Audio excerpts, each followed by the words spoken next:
In this video, we are joined by a very, very special guest today talking all about that OCforum Disneyland Forward event, the future of the Disneyland Resort. Hey, you know what? The Walt Disney Company might be going through it right now, but Disneylanders, we are eating well. We are getting fed, y'all. And we're going to talk about it up next on OG 55.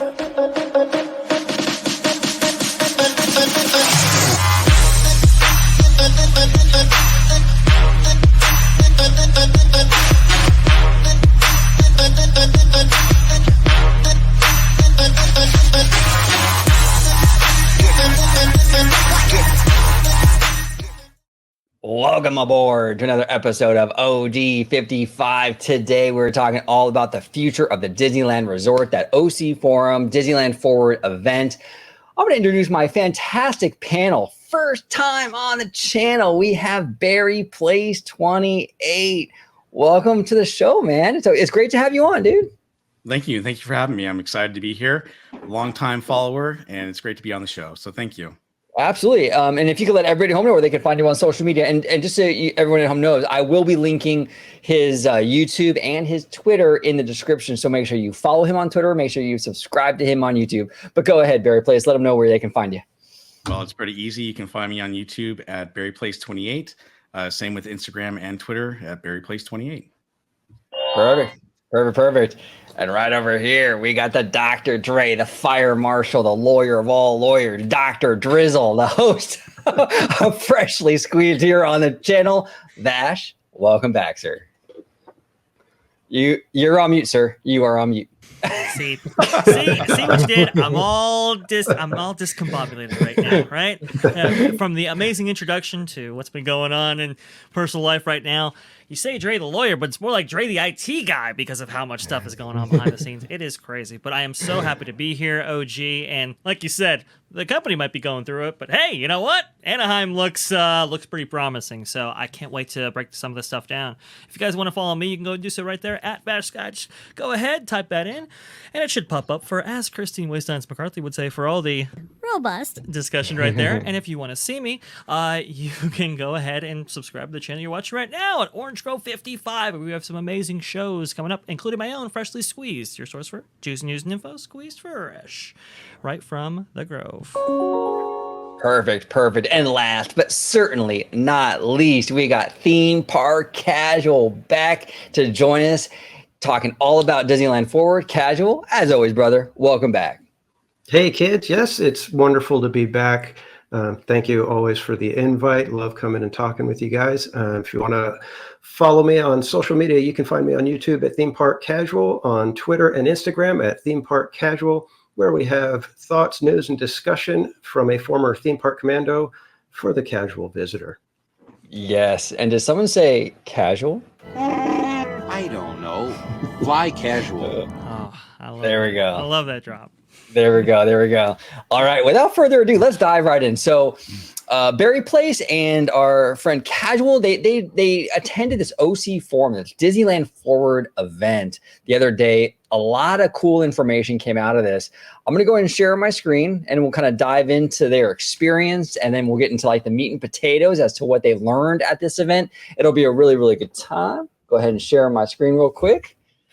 All right. So, Bob, I think we'll start with you. Like, what kind of like tell us what, like, once you got there, like what kind of how did this whole process go in terms of getting in here and just the overall energy, the vibe? Sure. So this happened at the OCforum event. It was called the Disneyland Resort Update. It happened at the Grand Californian Hotel. And basically, the OCforum event is a nonprofit organization that holds different events in Orange County throughout the year. So they may have different topics besides Disneyland, like, talking about the police department or the fire department or what's happening with, local businesses. This one happened to be the Disneyland Resort Update. So Ken Potrock, am I saying his name right, by the way? Yes. That's how I say it. Yeah, I don't know how. Okay. I think it's Potrock. Okay, just want to make sure. I know he's going to be watching this, so. Ken was holding this event. Obviously, he had a few guest speakers with him, but basically, they had it at the convention center for the Grand Californian Hotel. And so as you walked into the convention center area, you could actually check in, get your name badge. A lot of people are standing around. They had some really interesting diagrams on display, or posters of what they're doing in some of the other resorts as to what they could also possibly do for Disneyland Forward. And it kind of got everyone a little excited. Everyone's buzzing around. You go into the convention center area, and they had coffee and tea, but they had about 300 people attending this event. So they had the tables there. They're those two dapper guys right there, Theme Park Casual and Berry Place 28. So we sat at table number 2, which is actually right in the front on the right-hand side. And it was great because we had a prime location. But they had Mickey ears for all of us, and this is what they look like. And you can kind of see some in the background over there, but these Disney ears were given as gifts to everyone that attended the event, which is really cool. And of course, and there we go. We are in, in disguise as Mickey Mouse there. Very cool. I love those ears. They're cool. And obviously, Theme Park Casual and I had a lot of fun. But so we sat down. They had a few things up on the screen. Obviously, they did a picture, as you can see, with everyone wearing the ears. Ken came up with Mickey Mouse to kind of start off the event and to talk to everyone. And they started serving lunch to us. We had a nice salad. And then they served a nice chicken breast with before I forget, that salad had like a lemon thyme dressing. It was something I'd never had before. Wow. The other cool thing was they had chicken breast with vegetables and rice. And then for dessert, they had these 2 desserts. Now, apparently, these 2 desserts were the 2 favorite desserts of Walt Disney and his wife. And so they were there for us to try. The one on the left there is actually a lemon cake. And the other one was like a chocolate mousse. Really, really good. And obviously the 100 medallions there are chocolate, so you could eat those as well. So those were all there for us to eat. And as we started to eat, they let us get started, and then they finally got up on stage and started the event. So that's kind of how it got going. It was really nice. A lot of people there, a lot of public relations people. Obviously, we had a lot of people from the Anaheim City Council that were there. This gentleman here, he was introducing, the people who were going to get up and talk and kind of walking us through what was going to happen as far as, we're going to eat a little bit and then we'll get the show started with Ken. But right in front of him is where the city council members were sitting. And of course, they were in the prime seat because they were the ones, they're the decision makers, right? They're the ones who are going to be, saying, hey, we approve of what you want to do for Disneyland Forward or not. So they really had the prime seat. Well, it's great news that they are there. It shows that there's definitely a relationship there between Disneyland Resort and these council members. Seems like the tensions from a few years ago have definitely cooled quite a bit, because I don't know, something like this probably wouldn't have went down a few years ago. There was some friction there, to say the least. Yeah. Right. Absolutely. But I think that's great. Ken, I think he knows this, obviously. In Theme Park Casual, and I had the opportunity to talk to him afterwards, and we'll talk about that a little bit later. But, he recognized that. And the great thing is that he really wanted to build the emotion and really get everyone excited. So when he brought Mickey Mouse in, of course, everyone got happy because he was bringing Mickey Mouse in and just kind of got everyone into a great mood by having Mickey there. And, so then after that, Mickey left and he started his little presentation. Cool. Casual. So you get there. What were your first impressions of this? You kind of getting in there, kind of settling in. What were your thoughts, feelings? To be honest, I've dealt with these types of events on the behind the scenes, so a lot of this is typical for me. So I wasn't necessarily impressed by anything, just because it's like I said, I've done dozens of these events and it's always the same kind of thing. Like Bob was saying, though, the food was excellent. I was very impressed with that. But you definitely, like I said, when you've done these events, the reasoning for them. This wasn't necessarily a lot of information. This was, we need to get all the heavy hitters in one room together and start hyping this thing up. Yeah, 100%. Now, did either yourself or Bob slip one of those council members like a 20 and say, "Can you get this approved?" Or yeah, We don't talk about that. I started waving my $1 at them, and boy, did they dance. yes. Oh, Dre, you got that stripper siren or whatever? I think No, that no. might be- Oh yeah, Jeez. There you go. Yes, folks, we yeah, only have exactly. high-class stuff on this show. Dre, what are your thoughts so far? And so far, kind of the energy, the tone that they're talking about here.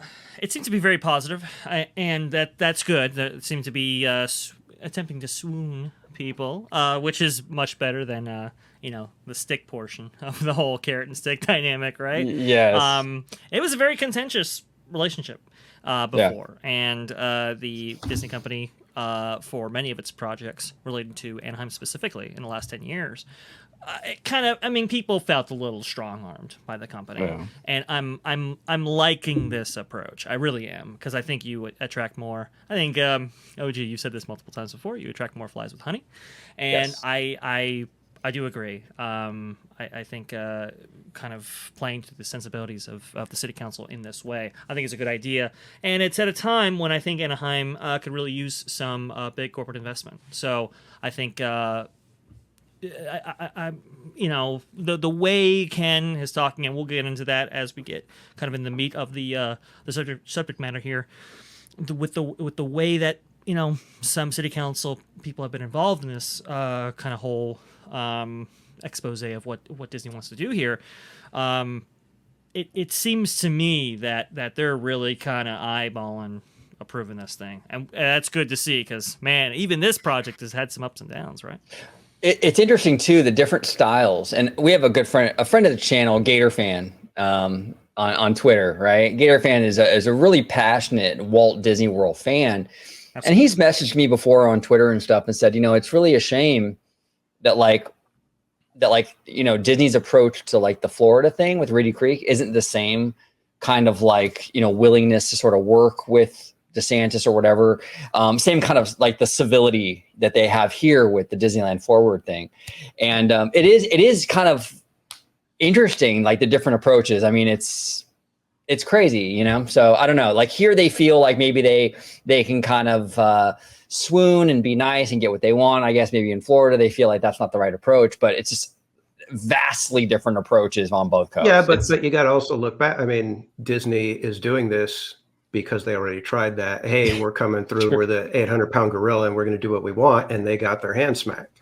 Yeah, exactly. So they had to change course on that. So, and from what we understand, one of the reasons why Josh D'Amaro rose in the ranks so quickly is from what I have heard, is because of how he had dealt with the aftermath of some of those tactics before, right? And strengthen, let's say, the relationships that were very tattered between the city and Disney, which is very, very interesting. It kind of gives you a sense of where Josh D'Amaro actually comes from, right? He likes to be well liked, and he definitely has a politician's smile, let's say, and knows how to work that room. So does that make him especially certified for the role of Disney Parks Experiences and Parks Chairman? Interesting. It could be debated, but in this realm, I think Disney has improved, at least in Anaheim. Florida, that's a whole other story, but maybe that's above even Josh D'Amaro's pay grade for sure. So, guys, what are we looking at here? How does he start this presentation off? What does he start talking about? So on this part, so what he did, and just a heads up, he actually named all of the different council members, and they all stood up and everyone applauded for them. So he really was giving them the special attention, obviously. And then here he started talking about the company in general, Disneyland reopening. So this is when they were doing their comeback, and you can see on there, it actually says comeback, bringing the employees back in the park after the pandemic, and, starting Disneyland over. He talks about how he was, took over Disneyland during the pandemic, and then what it was like to open up the park. And he really kind of focused on how important the employees were, not just to Disneyland, but to the Walt Disney Company itself. And one of the things he focused on, what I thought was kind of interesting, is he actually talked about what they're trying to do to help the employees. And one of the things he talked about was raising pay rates. So he actually talked about how they were going to start paying everyone $20 an hour. That was their goal, and they wanted to, set that goal up for all their employees. And then they talked about some of the other things like the Inspire program that they can actually do, and how they're trying to help them, get through college or degree or whatever it is they're trying to inspire to help them out. And so he really touched base on, what it is to have this great company with all these great employees. He really focused on them, which it was kind of a nice take because you don't always hear that, especially over in Florida. Well, and you know what? And Bob, I don't mean to interrupt you. I'll let you continue. I just want to say one thing too. I'm really glad you brought this up because right now in fandom, social media, what have you, it's real fashionable to hate on the mouse, right? I mean, it's everything they do is the worst thing ever, and they're the big bad evil in the room. And it's really nice to hear that. Look, you know what? Hey, they might not be perfect, but it looks like they are making an attempt to make right in certain areas, giving their employees the free college and the higher wages and what have you. I think that's really, really good. And I think Disney doesn't get enough credit for the good things that they do. Everyone's quick to pile on and shit on them when they mess up, but a lot of people, it seems like it's crickets when they do the right thing. So, Bob, I'm really glad you brought that up. That's fantastic. But go ahead, sir. Yeah. So also one thing he did mention that the Disneyland cast is up to 34,000, which he said is above pre-pandemic level. Correct. That's weird, amazing. Right? Pre-pandemic was what, 30,000, 32,000, something like that. Something like that. I thought it was 32. Mm-hmm. 34,000's quite a bit higher. I wonder though about what the hours are like. I'm hearing from cast members that are like, there are more people now, but we're getting less hours. And I wonder if they're strategically putting everybody into a part-time situation in order to avoid some of the benefits. I don't mean to poo-poo their efforts. They have been making strides in this area for sure. But, you always have to look with the life of the Walt Disney Company. And especially, their financial situation right now, you could see why they would do something like that. Yeah. There's definitely nuance here, and for the consumer, it's great because they've been understaffed. Since they reopened, it's been criminally understaffed. It's been tough. So it's good to see that they're not only at the level pre-pandy, but they're beyond it. I was really surprised to hear that when I saw a casual tweet. I was like, "Wow, that's actually really surprising that they went above what it was in 2019." That's crazy. Sure, it's crazy. Okay, so what are we seeing here? So he talked about the employees. He talked about the cast members. So he talked about the employees. He talked about some of the volunteering that they do and how they get involved in the community. So he was really trying to build up, Disneyland as far as, hey, these are employees. This is what we do, and we are a great company. He was really trying to sell what it is to be, at Disney and what Disney does for the city of Anaheim. And that's really kind of how he led into going into the discussion with three other people that we'll talk about here in a moment, as well as what, Disneyland Forward is all about. So I think he was really just trying to build up what he could as far as, really selling Disneyland.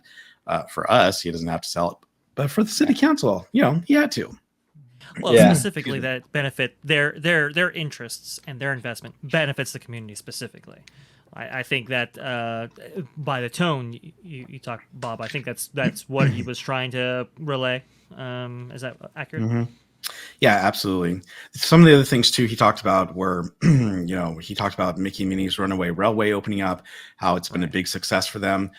If you can go back to the picture right there, he talked about the DVC building, how it's just been phenomenally popular, bigger than what they expected it to be. And so he was really happy and excited about that because I guess they had overwhelming amount of people trying to sign up.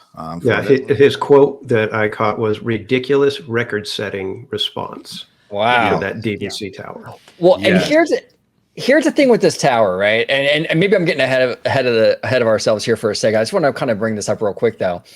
A lot of people, and I would agree, a lot of people have been citing that it's kind of awkwardly placed, right? It's so close to the other tower and what have you. Look, I could be wrong. I've been wrong before. No problem admitting. I have a feeling though that the reason why it's awkwardly placed is because they have other plans for these existing towers. I think that they might be maybe demoing some of these towers and rebuilding them in different locations. Because if you look at, and we'll get to it, but a lot of the land around the Disneyland Hotel complex is saved for theme park expansion. Well, they might have to kind of reconfigure the layout of these towers if they're going to put that theme park in. And the way it sits so close to this old tower, I have a feeling those old towers are on the list to get moved and rebuilt, and they're going to all look like this new one. And I could be wrong. That's just an OG theory, but I think something's afoot with that, I think. Hotel inventory in general for Disneyland Resort has always been woefully under what I would think the requirement might be from the Walt Disney Company. It's always been kind of a problem for them. This kind of goes into why they want to do this, obviously. But I mean, I remember hearing like a little while ago where it was like, yeah, we were supposed to have new hotels for Cars Land. And then, a series of new hotels for Star Wars Galaxy's Edge, and that way we can kind of better capitalize and leverage our position with these new investments. And unfortunately, they've been just woefully inadequate in that respect, especially DVC inventory. Every single DVC owner wants to be able to trade in to the small amount of DVC properties at Disneyland Resort, and they can never do it. People who have actually bought into that get first dibs, and they usually indulge, and that's that. So I knew that the DVC tower, that was a very smart move to continue, because there was some talk during the pandemic, especially, that maybe that doesn't go forward with a range of projects that it did actually go forward. That was a smart one. I think we predicted, they're going to go forward with that because it's going to get massive response. Yeah. Sure enough, Ken Potrock makes that official just a couple days ago.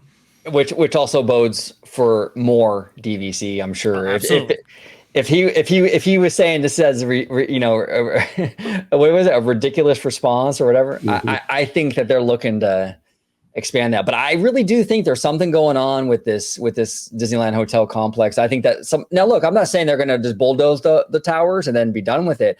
They'll bulldoze and relocate them, absolutely, one by one. But look, if they're going to put theme park over here, they're going to have to figure something out, because to integrate that in with a theme park, you have to be more mindful of, dare I say it, sightlines and things like that, and how it's going to look from inside the park. We'll see. I don't know. Just a speculation theory on my part. Sure. Well, I think it's interesting you mentioned sightlines, because Ken kind of referred to that, where it was built and the sightline, and it was kind of like just a slight little thing that he happened to say, and I thought that was kind of interesting that he was talking about, so he mentioned sightlines. So I think you're right on the right path, and it seems to me that's I think that's what's going to happen. Obviously, eventually. So. He also talked about a reimagined downtown Disney district, and he talked about some of the things they're going to be bringing into downtown Disney. So obviously they're bringing in Porto's, which yummy, yummy, yummy. Porto's one of those great places. The Din Tai Fung, which is another good place to eat. And then, of course, he talked about the remodeling of the Jazz Kitchen, Coastal Grill and Patio. And that's already up and pretty much, ready to go, it looks like. But those are the things that they're talking about bringing into downtown Disney to kind of reimagine it and kind of energize it a little bit more. He also talked about the Paseo, which is a new restaurant there. Yes, it looks great. And of course, Centrico, which is going to be right where the old Uva bar, I think that's what it was called. Downtown Disney. So I think it's going to be great once that goes into place, and those will be some fun places to go and enjoy some good food. Now, Bob, I want to ask you, Dre, if you can go back just one slide to the Jazz Kitchen, Coastal Grill, as they call it now. Yeah. Bob, I want to pick your brain on this, right? Because before this was like heavily themed to like New Orleans. You got the jazz vibe going, and then now they kind of turned it into like basically Ralph Brennan's California Pizza Kitchen. Correct. What do you think the deal is with this? Because at first my mindset was kind of like, well, they're kind of keeping it minimalistic so that way they can swap vendors more easy. Mm-hmm. but then the Din Tai Fung is like all in on the Chinese, right? So it's Right. like, so it doesn't make any sense anymore. What's going on with Jazz Kitchen? Why are they doing this, in your opinion? It's kind of funny you brought that up. So I was at a birthday party at Splitsville last weekend, and my wife and my daughter and I passed the Jazz Kitchen, and the first comment she made to me was, "What's with the orange? This." Why didn't they keep the old theme of New Orleans? I kind of felt the same way as you, that maybe they are trying to keep it so that if they move it. But this is one of the most popular places to go eat. I mean, beignets are they're some of my favorite things to eat over there. And they have created a little express area for the beignets, which is nice. But I agree with you. I'm not sure why they would try to make it so modern. I don't know if maybe they're trying to make it different from what's in the theme park, because you already have New Orleans Square and you don't want to compete with that. Maybe they're trying to make it more modern because it's been there for a long time. But to me, the way it looked before, maybe it was a little bit darker. Maybe it looked a little more, I don't know, not dingy, but it had a more atmosphere, and it was New Orleans atmosphere. And this says CPK to me all over the place. It's like, okay, it looks nice. I would definitely go there, and I love how they expanded it, but I don't know. To me, it's not what it should be. Yeah. What do you think, Casual? What's the mindset here with this Jazz Kitchen, man? Like, maybe it is to not compete with the theme park stuff. Maybe is that what it is? Well, you could say that, but then you've got Din Tai Fung, and it's like, what? How do you say we got to remove theming here, but this one we're going to let you go, pretty well themed? I'd like to know if Ralph Brennan's approached Disney and said, "Hey, we'd like to update our look." Could be. And because I mean, if you look back at it, if you don't look with nostalgia, if that was kind of placed there with the big saxophone, the neon, you'd kind of be like, "Is this like a throwback?" Kind of but not a cool nostalgic throwback. It'd be more like that seems like about a 5 to 10 minutes ago kind of throwback. Oh, totally. I mean, the big signage thing and the heavily themed restaurant thing is very much a 90s relic. The Planet Hollywood. For those of you old enough to remember, in Century City, they used to have the Dive, which is owned by Steven Spielberg and Jeffrey Katzenberg. Remember that? That was a great, it was themed like a giant submarine. Really cool stuff. But man, that was such a thing of the 90s, and that era is over. And the Jazz Kitchen kind of screamed that time a little bit, that time period. What do you think? Now in 10 years, it's going to scream, late 20 teens and such. And so California Pizza Kitchen. Exactly. Well, yeah. So you can if you wanted to update it and take a little bit of the kitschiness or campiness out of it, I get it, right? The statues and so forth, big saxophone on the side. Maybe we can either reduce or simplify those designs and so forth. But, to take out the amazing railing and so forth, and some of the very signature appointments there, getting rid of the fountains and so forth. It's very generic on the inside, too, if you've ever seen in pictures in the interior of this place. It's a weird move, I got to be honest, because that theming really kind of set you kind of apart. I've eaten at Jazz Kitchen before. Not the greatest meal, but hey, the atmosphere was all there. Now you have a very generic looking building. Doesn't really set itself apart, especially in this position in downtown Disney, where you have Splitsville right across from there, where we're going to have Din Tai Fung, not a stone's throw away, and so forth. You're going to have this amazing Mexican restaurant in the middle of all this. What's the real kind of draw for this location? I'm not really seeing it, because I always thought the food was kind of okay. Now, does this signify a menu change, and maybe that stuff is updated too? Maybe, possibly. I know a lot of people were sitting out on the balconies there and really kind of enjoying their time, which is good to see. But I think you could have incorporated some of these things without having to take the theme from, maybe like an 8 or a 9 to a 0. Maybe you could have gone maybe 3, maybe 4, and kept some of the embellishments that kind of made this a signature location. So what you're saying is they should have rethemed it to Tiana's Beignet Adventure. There you go. Perfect. There we go. Shall we continue, Dr. Dre, with the slide? I believe we shall right there. So, okay, so This is the point here where I was very, very intrigued. Bob, could you maybe tell us here what's going on with this Sure. specific range of slides? So Ken mentioned that obviously they're working on the next Avengers attraction there for Avengers Campus. And obviously this is going to be the new e-ticket ride where you team up with the Avengers to take out Thanos. And really, there wasn't much to say.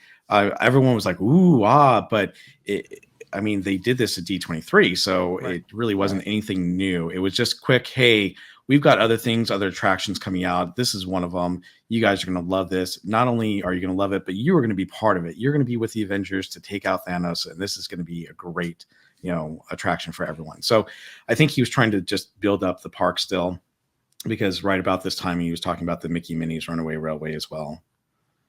Okay. Now, Bob? What's your okay? We're looking at this concept art. This is the same one from the expo. Now, initially, when this art dropped, I'm like, yeah, this is pretty dope. I like the way this looks. But my brain immediately went to like Transformers or Spider-Man at the Universal parks. Based on this artwork, what kind of ride do you think we're looking at here? Is it like maybe like the Transformers thing, or maybe like a Rise of the Resistance, or where's your head at with this? So, he didn't give any indication, obviously, what kind of ride this was. To me, this looks exactly like a Spider-Man or Transformers type ride. The thing is, though, the building, for like Transformers and even Spider-Man in Florida, they're pretty tall buildings. And the Avengers Campus building where they're supposed to house this attraction isn't that big. Now, that's not to say they can't, play with it and make it bigger and whatnot.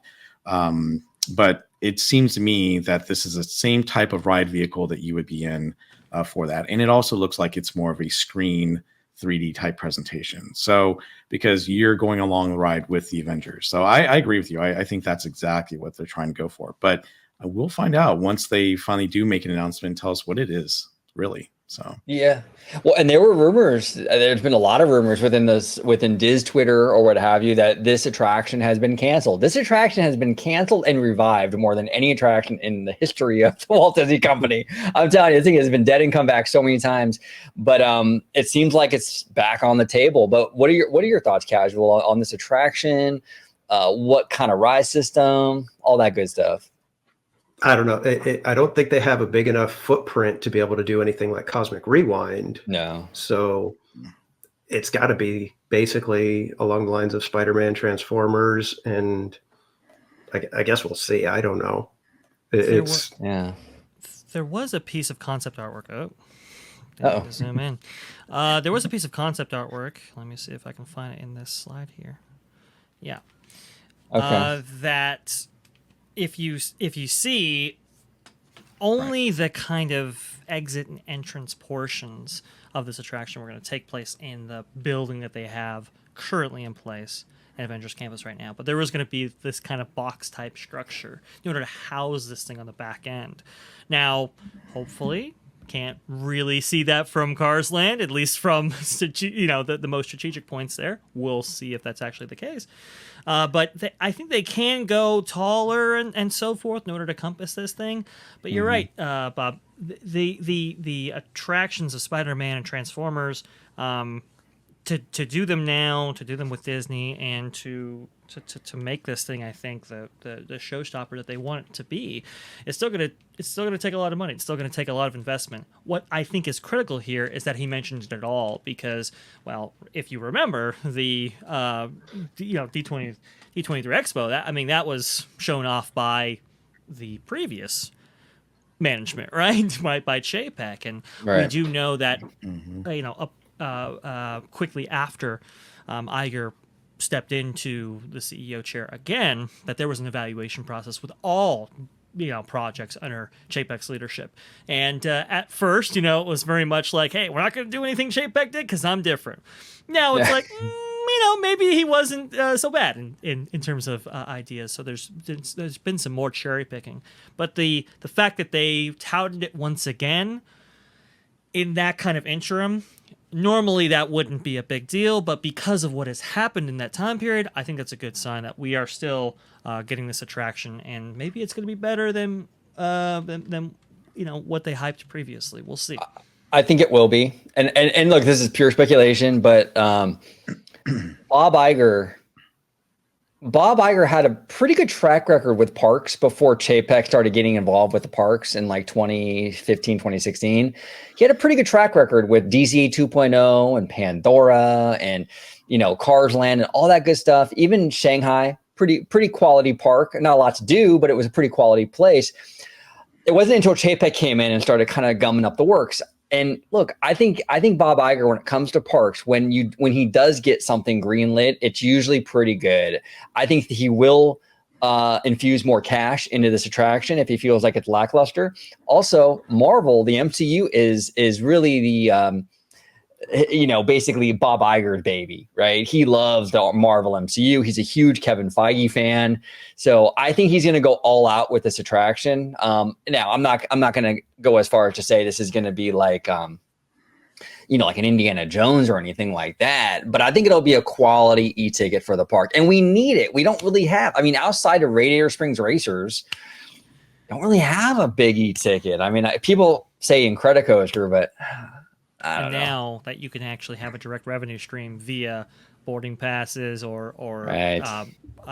Reservations at hotel rooms or even Genie Plus, the incentive to actually bring about these attractions, I think, is there. It's just the issue right now is Disney's financial situation to actually bring these things to life.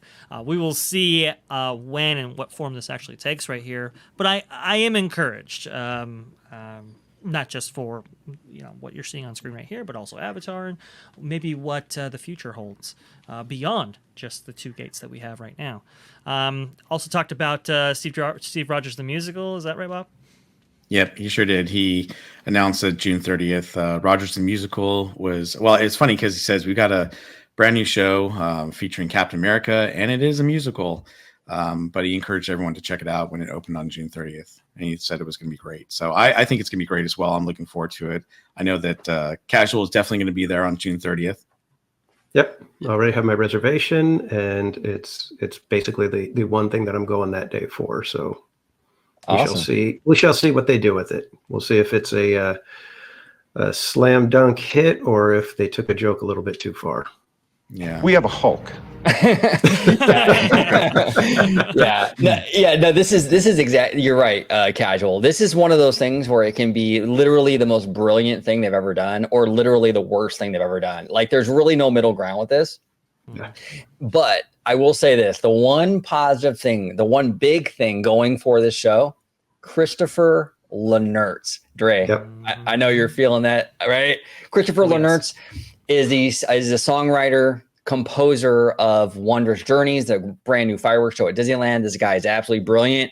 He did, I don't know if you guys and gals at home have ever watched The Boys on Amazon. Fantastic show. He worked on that. Check out his resume. He's done 1.5 million things with Hollywood and all kinds of stuff. Really, really talented guy. If he's involved with this, we're in good hands. So, and we actually just got confirmation earlier. Actually, let me see if I can actually bring it up in this. What we have going right here, because I thought this was significant. Let's see, is this the one? Yeah. Let's see if I can find it in here. Oh, come on now, Windows. Come on. Here we go. Let's see, right there. So Christopher Lenertz actually posted that on his Twitter right there. So that tells you that, he's involved. And I'm telling you, I really do like this guy. Having the astute honor to talk to him for just a little bit while he was actually doing his LA commute right there. It was a fascinating insight and read into a entertainment spectacular that really has swept people off their feet, and honestly has been one of the big highlights of the 100th anniversary as celebrating the Disneyland Resort. So I'm really excited about this, and it's clear that the company is proud of it, that they included in this kind of presentation. Yeah, 100%. So here we go. We're moving on to Avatar, the meet and greet spectacular. Yeah. Hey, here we go. Yeah. So this is great because Ken said, "Oh, so now he was talking about the next attraction that his boss didn't even tell him about until his boss announced it, of course." So Iger announced the Avatar experience. So he briefly talked about it. He didn't talk about where it's going to be, what it's going to be like. He just talked about the Avatar experience, which is interesting because I know everyone's been debating about what this is going to be, where it's going to be, how are they going to do it? It's going to be like Shanghai, or are they going to do it, like Pandora? But he really didn't have anything to go on. Everyone got a good laugh because obviously, he was like, I didn't know anything about this until, my boss announced it. But yeah, he briefly talked about the next thing and that they're working on, and that's Avatar, obviously. Well, and Bob and Dre, I know it's a meme at this point, but I was on the phone with Dre, and we were talking about this, saying how the fact that Potrock didn't know about it and it was a directive from Iger tells you that it's a big thing. Like if it's coming from Iger, Papa Iger, this is not like what a lot of fans were thinking, like some sort of meet and greet or some sort of like temporary throwaway thing in like the launch bay. This is coming from the big dog. So this is a directive. This is like what we saw from Bob Iger when Galaxy's Edge was announced, right? That came from him. Potrock is kind of middle management in a lot of ways. So if he didn't know about it and it came from Iger, it's a big deal. It's gonna be a huge deal, actually. It's a big deal. It tells you Iger's enthusiasm for this actual franchise. Him talking about it right before, to Josh D'Amaro right before an earnings call, and then sharing it on said earnings call. That was a big deal. That was, I think, the clue to everybody. Hey, this is not just some meet and greet. Okay, this is something you don't talk to investors about. I don't know, a parade or whatever. You talk to them about really big draws, really big attractions that will further enhance your position with your verticals. So when he talked about Avatar, it was like, okay, this is a big deal to have confirmation from Potrock that it did come from the top, that it did, was formulated, let's say, by some big time players as part of the Walt Disney Company. That tells you a lot. I'm sorry, go ahead, Bob. I think you were going to say something. Oh, I was just going to mention too. He did mention that James Cameron's working on it, which we're all aware because it was already announced. But he was trying to throw that in there, like, "Hey, James Cameron's involved, and this is going to be great." So, but clearly, I think he was really surprised, and he shared that surprise with everyone about not knowing anything about it. So, interesting. Yeah, that's fascinating. Now, Casual, what are your thoughts on the Avatar portion of this event? Like any kind of like where you at with this in terms of like the scope of this thing, or I'm with you. I think it's going to be something big. You don't take a $2.5 billion franchise, that's only had 2 movies and commanded that kind of response from the public, and just like you said, do a meet and greet or something small. I can't imagine that they wouldn't want to leverage something like that, especially how popular Pandora is in Disney World. It just makes sense that, if we invest, it's going to be a hit and it's going to be a draw. It's the kind of thing that people will book vacations for. So talk about some stuff internationally in this whole thing, Mm-hmm. just to tout what is coming. But, even in that international mindset, you can take whatever you develop for Disneyland and bring it overseas, whether it be Shanghai, whether it be Hong Kong, or Disneyland Paris, which is still looking for a third theme for its park revitalization project. Go ahead, there, OG. Yeah, and actually regarding Paris, there's been some weird kind of rumors going on with the Paris resort, because, like you said, Dre, they were supposed to have Frozen, Galaxy's Edge, and what was the third one? It was Avengers Campus. And Avengers Campus. Yep. So they got Avengers Campus. They're getting Frozen, from what I understand. Mm-hmm. But as far as we know, Galaxy's Edge was canceled from the Walt Disney Studio Park. We're hearing rumors now, though, that Bob Iger actually wants the Galaxy's Edge to be put in Disneyland Paris Park, the Disneyland Park, not the Studio Park. That's the rumor that I'm hearing from our buddy Universal Corps. Now, I don't know. His Universal sources are airtight. Let's see how his Disneyland sources are. We'll see.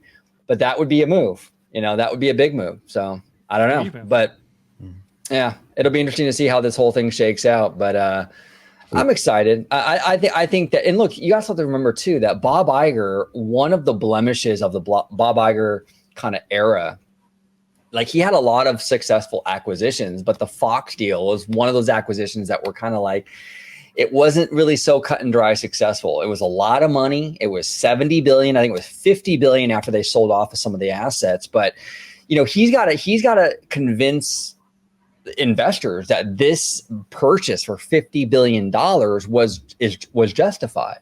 Well, what better way to do that than to start building and utilizing these Fox properties in your theme parks and what have you?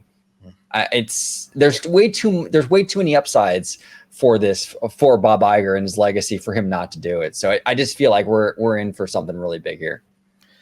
And not to change the subject, I just got back from Disneyland Paris several weeks ago, and I loved Avengers Campus. In fact, I kind of liked it better than ours. It was a great experience, and I could see where they had so much more room to expand in the Walt Disney Studios over there, as well as Disneyland Paris. And I think they can easily, put a Galaxy's Edge or whatever they want to over there. But that's a great park. And what's funny is that everyone I talk to over there is like, oh, we love Disneyland and Walt Disney World. I'm like, I like Paris. This is really nice. It's modern. Nice. Yeah, no, Disneyland Paris, I've never been, but that's like Tony Baxter's park. And it's a really kind of a crazy thing because I'm looking at this thing and I'm like, wow, they really captured the kind of grandeur of the Magic Kingdom with everything kind of bigger, but also maintained the charm of Disneyland. I mean, it's like a master class in like design. Like Tony Baxter just, oh God, chef's kiss. It's just a beautiful park. Beautiful. Absolutely. I like to look at Disneyland Paris as the culmination of the second generation of Imagineers, and all the ideas that they had, and because it was kind of the first generation of Imagineers that had grown up as fans of the park itself. So it's like you're kind of looking at the stuff that they grew up with through their kind of lens, and it's a really kind of it's a fascinating park in that instance. Anyway. To get back, though, I think this is where they start talking about the possibilities of the future. Am I right there, Rob? They do. Casual, do you want to take over and talk about Disneyland Forward? I can get us started. Basically, Disneyland Forward, it's a lot of blue sky, and I would even say that it's not even quite to the blue sky point yet. Because what Disneyland Forward is doing right now is correcting some of the errors that they made in the recent past with announcements of what they had planned for the resort, such as the pedestrian bridge on Harbor, the fourth hotel. Those kind of things did not sit well with the city council, did not sit well with the neighbors surrounding Disneyland. So now what Disneyland Forward is trying to do is to get everybody on the same page. And the term that they kept using, that Ken kept saying, was the rising tide raises all boats. And that's basically what they're selling right now to get city council approval. What that entails is getting the current land that Disneyland owns rezoned from what it was in the 90s. That was when all of this was zoned and decided on. They want to get it rezoned for the current sensibilities when it comes to expansion and development. So the thrust of this entire event, everything that Disney is doing, is basically laser focused to get people on board with that rezoning. So go ahead. Wow. That's interesting. And it seems like, like you said, Casual, they're kind of taking a different approach than like the aggressive, like, screw you all, we're going to do what we want kind of thing that they did a few years ago that didn't work. Right. They're taking this like, yeah, you know what, we're going to go ahead. We're really going to work with the community. Raising tide lifts all boats kind of thing. It's very much like we're all in this together kind of vibe, which I think is the right move to make. I really do. It makes it really, really difficult for the city council to say no to it. Number one, it's their land. It's not like they're asking for anything totally egregious. They're not asking to bulldoze apartment complexes or anything crazy. All they want to do is build on their own land that they already own. and now they're respecting the businesses and what have you in the area. Right. I just think it would be difficult for the city council to vote against it. Like, I don't see why you would. I mean, what do you think, Dre?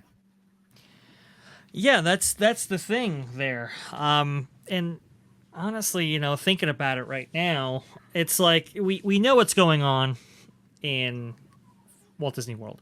Oh, We yeah. know what's going on with their asset down there, with the Arcades specifically, or the CFTOD as it now is, and it's interesting because in Anaheim they don't have necessarily those same luxuries, so they kind of have to placate the city around them. They kind of have to have this community outreach effort. They kind of have to integrate their designs in such a way that really works with the community, not against it.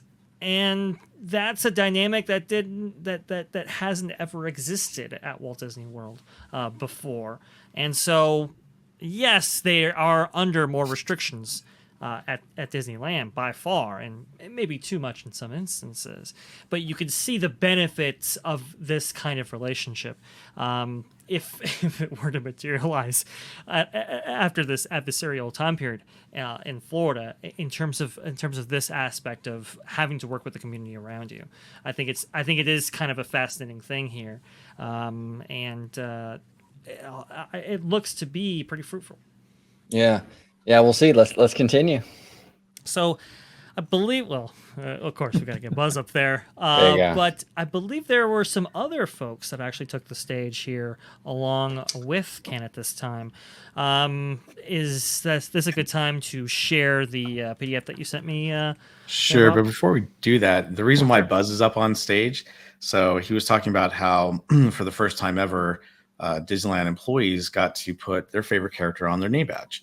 And he chose Buzz Lightyear because Buzz Lightyear is very optimistic.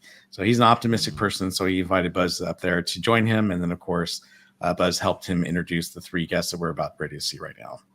Gotcha. Okay. Awesome. So let me see. I'm going to go ahead and let's get the lowdown here on. Let's see. Where is it? Right there. So these are some of the people that were part of this event, if I'm not mistaken here. Yes, that was the panel that was going to be speaking throughout the next portion of the event. And who are these people specifically that we're looking at here? You have Rachel Aldi, VP of Global Development, Joe Haupt, CEO, President of Spectrum Development Group, and Dr. Anil Puri, Provost Emeritus, Cal State Fullerton, who put together the economic models that we're going to see in just a few minutes. Oh, I see. So, so you have some maybe adjoining businesses, and also, people from Disney itself that are being brought out here. That's a very interesting way of doing it. We'll go back to the presentation here. We'll get that going. Let's see, right there. Okay. So this is the map here of what is actually being rezoned here. Now, when talking about this, did they give any firm, plans as to what any of these areas might be used for? Maybe the parking situation that we saw with the previous Eastern Gateway. Do you think, by their tone and tenor, do you think that is on the table, at least for that plot, or were they very, very vague throughout? At this event, they were very vague. Okay. They constantly reiterated that there are no definite plans, basically, for anything. They want to get this rezoned first before they start putting any big effort into that or even releasing anything publicly. So they're holding their cards back a little bit, right? Because the city could very well to an say, extent, because at the community coffee that we went to a couple weeks ago, they did mention the pedestrian bridge is, possibly still on the table, but with some concessions for the businesses on Harbor Boulevard. Yeah. So they're already in a much more friendly and give and take situation when it comes to those sort of things. In fact, I believe the DVC tower, I can't recall but I believe it's slanted, like, so it's like at an angle on the backside. Yes. So the portion that faces away from Disneyland is, it doesn't have the same height, or it doesn't take up the same footprint at its peak as it does on the base level. Right. And that's because it butts up against neighborhood. And part of that is to slant it so that it's less intrusive for the housing that's near there. That's interesting. And they're smart. Disney's very smart to not give, and they might not even know the details, but even if they had the details, it's smart not to announce those details, because one of the major sticking points for Westcott Center was the giant ball, the Epcot style Spaceship Earth. That was a huge issue for Anaheim back then in terms of sight lines and visual intrusions and what have you. If Disney were to start to go in here and say, yeah, we want to build this, that, and the other, well, then Anaheim City Council could be like, oh, well, hold your horses, Disney. That's kind of big. We don't want that, with the residents. If you don't say anything, get the rezoning, you lock that in, they sign the paperwork, right? Then you add that shit in later, right? Then you can work your magic. But you don't want to do that now, because they can start to nitpick the details. Correct. You don't want to get mired in the details for sure. And you don't want to necessarily have the situation where it's like, well, you're just going to use this for parking, so we'll just give you that zoning, that kind of thing. They want to have that flexibility in the future and preserve. Go ahead, Casual. I was going to say that there's still going to be the environmental impact report. Of course. And with all of those kind of things, there's going to be those, little sticking points of, you can only build so high. Over here, you have to, I think Ken put it, double berm in some places and things like that. So there's going to be a lot of those things already in place that Disney is going to have to agree to in order to get some of this stuff through. So it's not going to be a pull the rug out after the fact, or, some crazy thing like that. I don't think Disney wants to get into that sort of an issue. Now, I remember, Casual, you mentioned when you went to the coffee event, the outdoor thing a few weeks ago. Now, the two little yellow squares on the far left, that's where the hotels are, the Pixar place and the Disneyland Hotel. And those two yellow squares are basically theme park expansions. Right. And I remember you saying that, like, Disney was saying that along the back of those properties, if they were to build a theme park in those spaces, they can't be outdoor attractions, right? It had to be like indoor. So that's interesting. They're respecting the houses behind them with the indoor rides, which is actually kind of good, to be honest with you. This is one of those examples of like how restrictions can sometimes benefit the creativity, because it's forcing Disney to build indoor attraction. You're not going to get an Incredicoaster or some kind of cheap off the shelf thing, because you can't build that. It's forcing them to build some sort of like, indoor dark ride. I mean, that's not necessarily a bad thing. So that's good. That's fantastic. Right. Yeah, it gives them the opportunity to build more things like Mickey Minnie's Runaway Railway, attractions like that, or Rise of the Resistance. And I think that's what's going to be so great if they happen to do that. And one other thing I was going to point out too, when they were talking about this slide, Rachel had mentioned that, and I think Ken has mentioned too, that only 46% of Disneyland's property has actually been, developed. Yeah. So they haven't even reached half of their property to be developed, around this area. And you look at this and you go, well, how is that possible? But they're saying we haven't even reached 50% of our properties have been developed. So they're saying we've got so much more to do.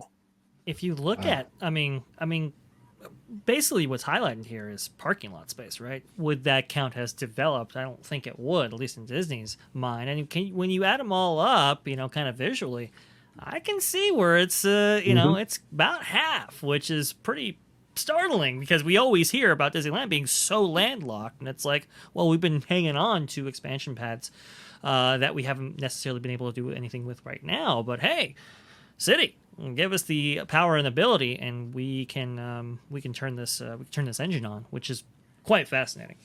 Yeah, and a lot of times fandom sort of like, and I've been in the Disney fan community for a long time, like since AOL dial-up, not even joking. And there's been so many conversations through the years of like, oh well, you can't expand there because there's X, Y, and Z building over there that they need, and this, that, and the other. And it's like we've seen now twice with Runaway Railway and with Galaxy's Edge that if they want to build something, they'll demolish a backstage building and move it somewhere else. You know, the horses now, the Disneyland horses that go up and down Main Street, they used to be a backstage, and now they actually drive them to another facility like in Corona or something like that. Like life finds a way. Okay, basically, Disney will find a way if they want to do something to do it. So nothing's impossible. They can reroute a monorail beam. They can bulldoze a backstage building. And that's what a lot of fans don't realize is that a lot of this stuff is very malleable and very flexible. It's just a matter of getting the money and the will to do it. And you know, we'll see. So right. I don't know. It's interesting. Speaking about what they could do. Yeah, so the next thing Rachel was talking about was this is where we get into a little bit of the blue sky. But again, this is, you know, just she was basically saying these are the things that we've done in other parks. These are the kind of things that we could possibly do here if we were able to get these areas rezoned. And so she used the Frozen Kingdom and then as well as Zootopia and Fantasy Springs, you know, so there's all these things that they were showing. Again, none of this is anything that is scheduled or planned for Disneyland. These are things that they've done in other parks, and this is the type of stuff they would like to be able to do. So, you know, it's interesting too, when I see stuff like this, when I see Fantasy Springs and the Frozen and that stuff, it's like, I mean, this stuff is great. I would love for this to come to Disneyland. Yeah. But a lot of this expansion, at least what we were told, a lot of it over there by the Pixar Place Hotel is DCA expansion. And I've yet to see anything from this, like, you know, hypothetical expansion that even points in that direction for DCA. It all seems very Disneyland centric kind of stuff, right? I couldn't imagine this being put in DCA or Frozen in DCA or Neverland or any of these, you know, so what would they do for DCA? Like what? I don't know. I haven't seen anything that points in DCA's direction, right? It's kind of weird. Really weird. Well, where would you mash Zootopia?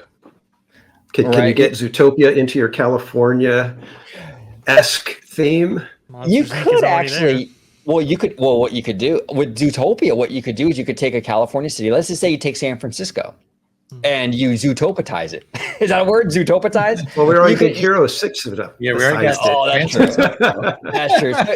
So then you take LA and you Zootopatize LA and you make an animal version of LA. And that's how you get your IP and your California, you know, and that's assuming they care that much. We'll see. They might just throw Zootopia in there and call it a day. Right. So, I think what we can glean from what we're seeing right now, though, and for your projects there, OG, is this, you know, fantasy is actually kind of a good approximation because Tokyo is very kind of limited too in terms of where it can expand, right? Yeah, things have to be a little bit denser than they maybe would otherwise, maybe at Florida or something like that, right? And you could see the hotel being integrated into its design, right? Maybe in a similar way that you could have some hotel integration with any of the expansion pads that they want to bring as part of this Disneyland Forward project. So I think that's kind of their what they're showcasing really is, right, you know, the densities in which they could. And we don't know. I mean, they could be going with a Zootopia thing right now, but by the time this comes in, it could be, oh, we're going to give you the same thing that we have in Florida with Coco and Encanto. So there's still, you know, I mean, Coco would mesh rather well, I think, just because of the proximity to Mexico and that whole culture is in Southern California, you know. Yes. Oh, I'm telling you, Casual, you're speaking my language right now. Like with Coco, it would be such a if they did it right, if they gave it a proper budget and the TLC that it deserves, that could really be like DCA's like New Orleans Square with the little, like the village with the little charming streets and the little shops and the little eateries. I'm telling you, it could be incredible if they did it right. I would love for that to show up at DCA in one form or fashion. I would love it. Absolutely. Yeah, and I think we talked about it the last time after the coffee with the expansion maps that they were showing. there was, stuff that was marked, as theme park expansion, hotel expansion, and then there was the one little box for where Pixar Pier Hotel is, and that was still left as hotel. Yeah. So I don't know if they're going to demolish it or if it's still, but I think that if they're going to if they're going to give a new expansion, I would hope that they would demolish and build a proper hotel to fit the theme. They're already in the modality of canceling resort hotels, right? They canceled the Star Wars hotel out there in Florida. Hey, come on, let's just add Pixar to the whole. No, I think they want to get 10, 15 years out of it kind of thing before, because they're so restricted on inventory as it is. They really can't take one down, build one up. They kind of have to build another in some other location and then take that down in order to make up that lost inventory. Bob, I think you wanted to say something there. Well, I think you're on the right path, because we're going to be talking about a little bit as Casual gets into some of the slides about how important the hotels are to Anaheim as far as the tax benefit goes too. Correct. So I could see them, demolishing some of the things, some of the hotels, and maybe redoing it. But they want to keep the inventory they have as much as possible. And not only is it a benefit to the city of Anaheim, but it's really a benefit to, the Walt Disney Company. Oh yeah, no, 100%, 100%. This is what Bob's talking about here, driving hotel revenue. And I'm going to try to see if I can get a better copy of this slide, or at least an alternative version where we can kind of see it a little bit better. But you can see here that they've actually kind of mapped out how much hotel revenue was actually brought in on kind of an annualized basis, right? If I'm looking at that. Yeah. How they were explaining it was, every time that Disney did an expansion, the hotel revenue and tax revenue was bumped up. So Disney is basically making the case, let us expand, please. It benefits all of you. So it's, the increased tourism, the increased taxes, all of that is something that Disney is trying to leverage with its neighbors and the city. So let me see here if I can get a better photo here. Yeah, right there. This also adds in cast members as well, the growth for some of these expansions. But you can see this is kind of the Cliff Notes version of that previous slide. From 2000 to 2001, with the opening of Disney California Adventure, for example, you had so much hotel revenue actually poured in. They're saying $57.9 million. And then with the reimagining of California Adventure that began in 2008, 2009, you got $80 million with its culmination with the opening of Cars Land, Buena Vista Street, $102 million. And then with Star Wars Galaxy's Edge, $162 million. So they were, they're highlighting that, hey, through these expansions, you as a community get this much money directly from hotel revenue, and not only the ancillary benefits of, hey, bring people down, and you have maybe a local business or shop next door that gets additional revenue from increased guests coming to see these new attractions, these new additions, and so forth. And I think that's a smart move to bring kind of an economic expert in here and tout the benefits in this substantial way. I think is really, really strong, and data that we have never seen before. So this is quite illuminating, definitely for me as well. Well, it's fascinating how much. I mean, you look at that. You go back to that graph real quick, sure. Dre. I just wanted to. No problem. I mean, it's incredible how much these expansions have just bolstered the hotel business over there. I mean, this is insane. I mean, look at it just from Downtown Disney, and then California Adventure, Cars Land, and then Galaxy's Edge. I mean, it went up a lot with Galaxy's Edge. Doesn't that surprise you guys? I mean, I would have thought the DCA redo would have done more for the hotel than Galaxy's Edge, but apparently it's not the case. I don't know. Well, you're comparing, a Cars franchise and a DCA that people had actively been visiting with every single step of the way versus, Star Wars Galaxy's Edge. The hype behind that was insane. It was massive. This was a beloved franchise being brought to life in a theme park. on such a scale. It was the first time for the entire industry that had occurred, and Disneyland opened first, obviously. So yeah, I could see people, booking big time resort hotel stays just to experience that. I know, like Adam LeWoo did at the time that Star Wars Galaxy's Edge opened, right? Some other people, some big vloggers and stuff, just to capture it and just to see it. Doesn't surprise me at all. And they even talk about some of the other benefits that come from Disneyland's investment to their resorts, obviously, but what effect that has on the community around it. Incredible. Absolutely. This is a really, really smart way of handling this expansion, or whatever you want to call it. I mean, the way it's like it's a master class almost on how to get this approved, because I mean, it's just, they're selling it. They're absolutely selling it. And it's wild. Now I wanted to ask you guys, Dre, if you could go to like the that aerial shot with the yellow boxes again real quick. I wanted to pick you guys' brain on this, and especially Bob and Casual, because I don't think we've talked about this. I know Dre and I have talked quite a bit about it, but the Toy Story lot, which is on the very bottom right-hand side, this is, well, based on the concept art, Disney saying like a Disney Springs, right?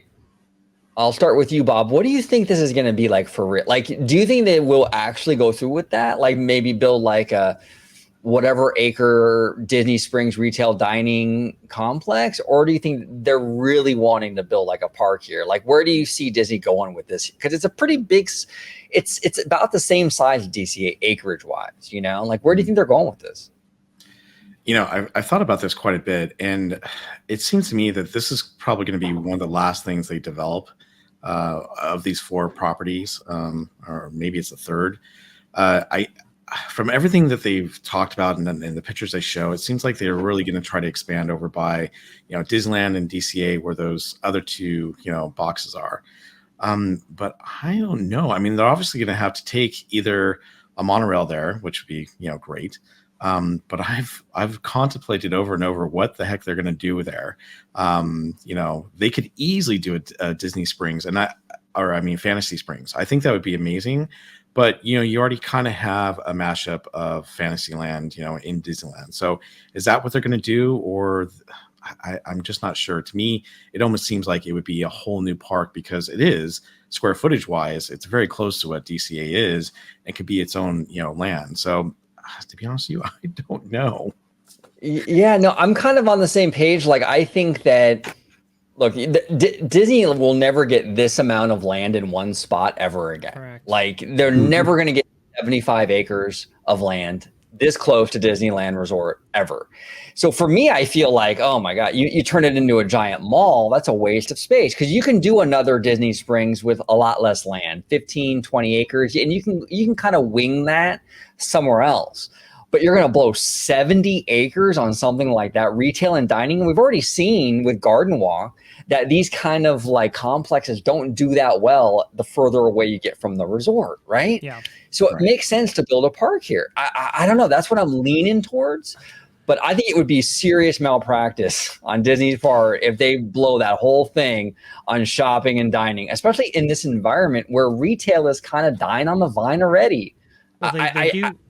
I don't know. Well, to be fair, they do have like a resort component to it, which would enhance the inventory of the Disneyland Resort right now. Which they desperately need. My thing though is like you can integrate that just as easily into a theme park setting. We've seen that with already with the Grand California, right? And how that interplays so beautifully with California Adventure proper. And we've seen this idea about a berm of hotel rooms actually with Westcott. And honestly, I still think that's a viable idea.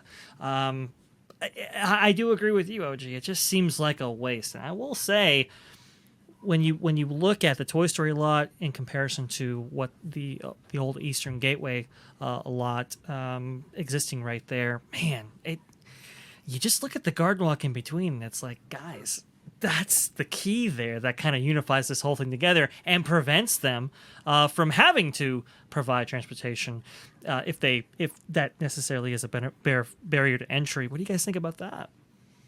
Okay, here's my opinion on this whole Sure. thing. Disneyland Forward is a 30 plus year endeavor. This is something that they're saying we are looking decades down the road. The way a lot of the fandom seems to think is that as soon as Disneyland Forward gets approved by the city council, boom, everything starts getting constructed. Everything's in motion. No, that's not how it's going to happen. So the Toy Story lot, you could build either a semi-temporary type of downtown Disney. You can get, if it's rezoned the way they want, you could build your first hotel there.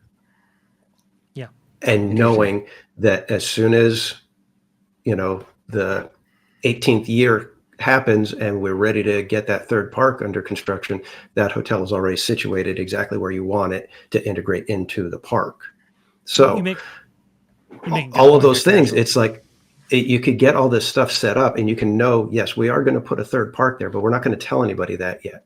Right. Yeah. But we're going to position everything, because once you get it rezoned, currently Disney says, we're not looking for any additional land. We're not going to be buying up all these businesses.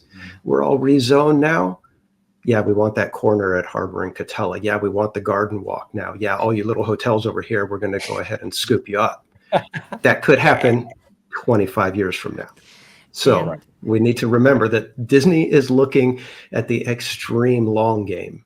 Yeah. And, to be making our decisions on, I think they're going to put that here, You got to reel it back and say, okay, what would you do if you had to wait 15 years before you do this? Oh, well, then I'll just put a hotel right there at the front, right? Knowing that right behind it, I'm going to have my, wonderful new park.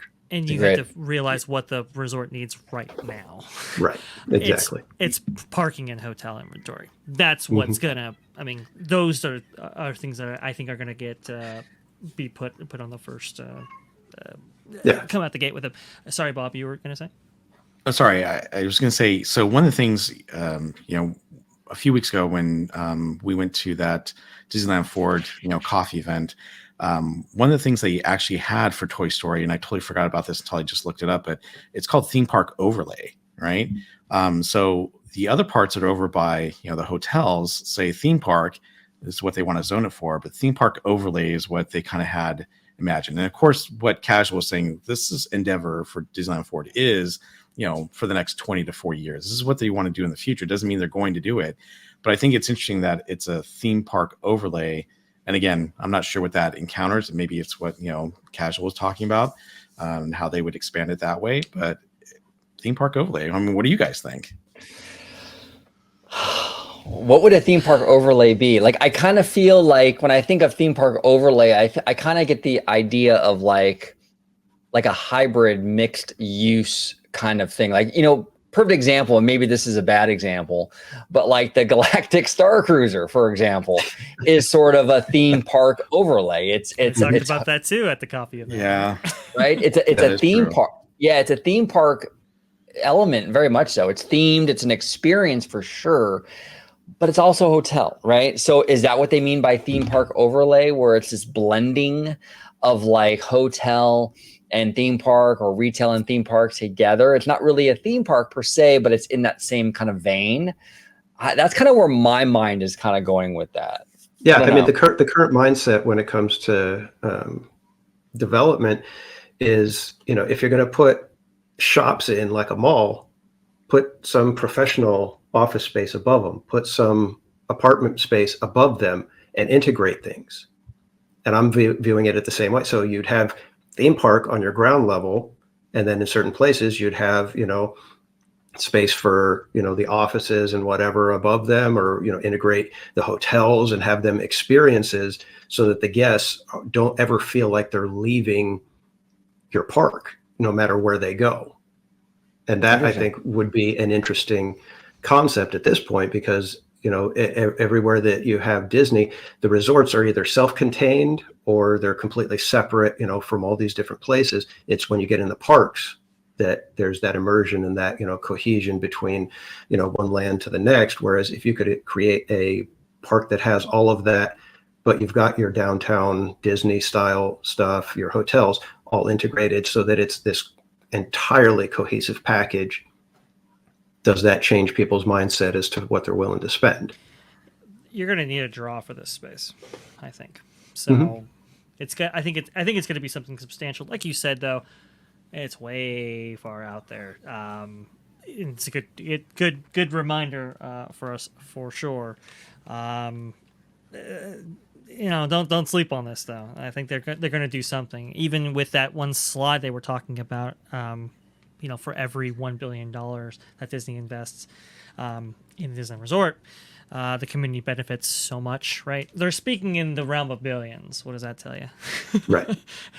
We're gonna get some stuff here for sure. So what are we looking at here? So this is where the Dr. Anil Puri came on, and he brought up this economic analysis that they ran for the potential impacts for the Disneyland Resort. And they gave 3 different scenarios, and you could go ahead and forward through. And so scenario 1 is an incremental investment of $1 billion by Disney and Disneyland Resort theme parks, 4 years of construction, plus then operation and annual, from there. The next one was a new hotel or equivalent DVC construction with 400 rooms.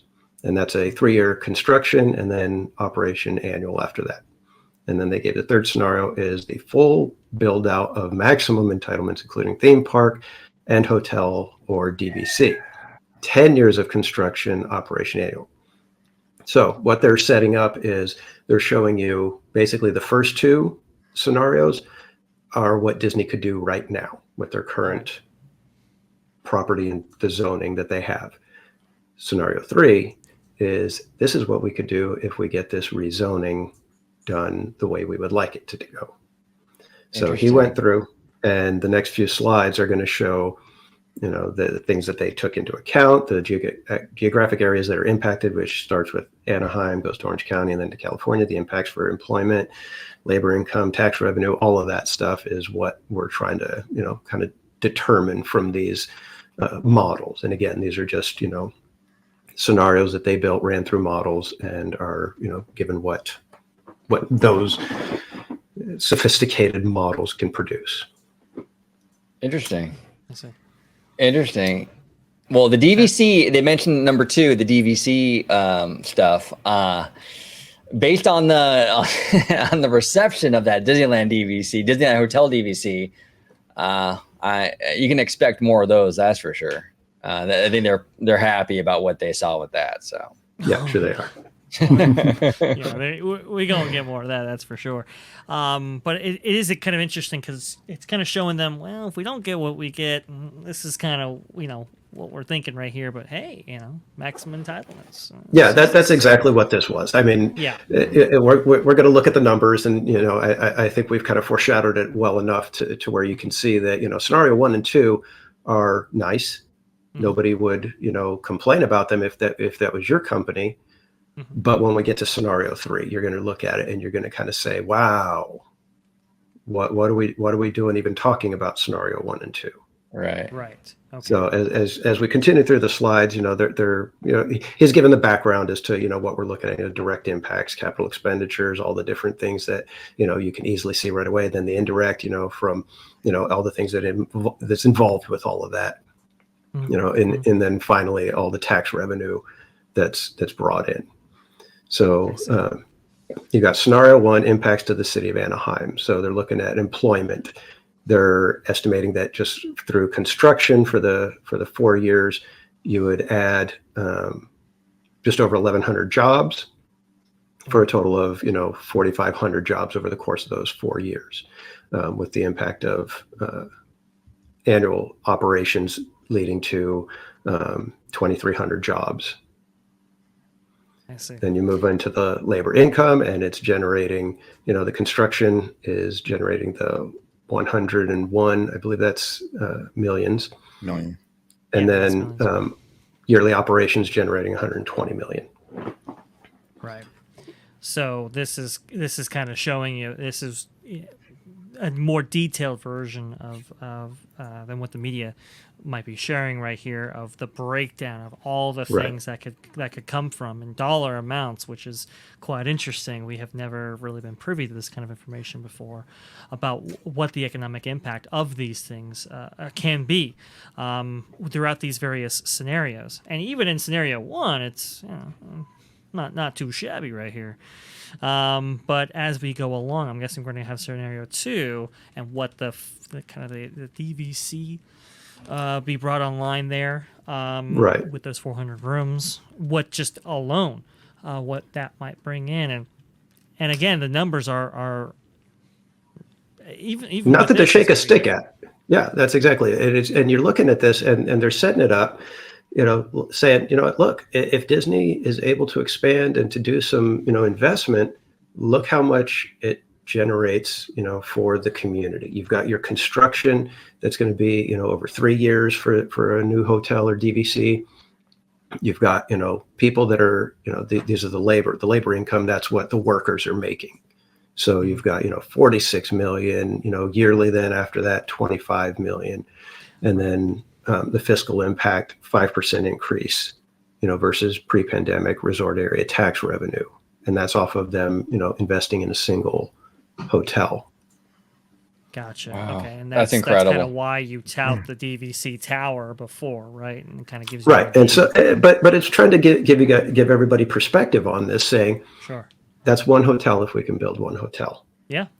So now we move on to scenario 3. There we go. Whoa.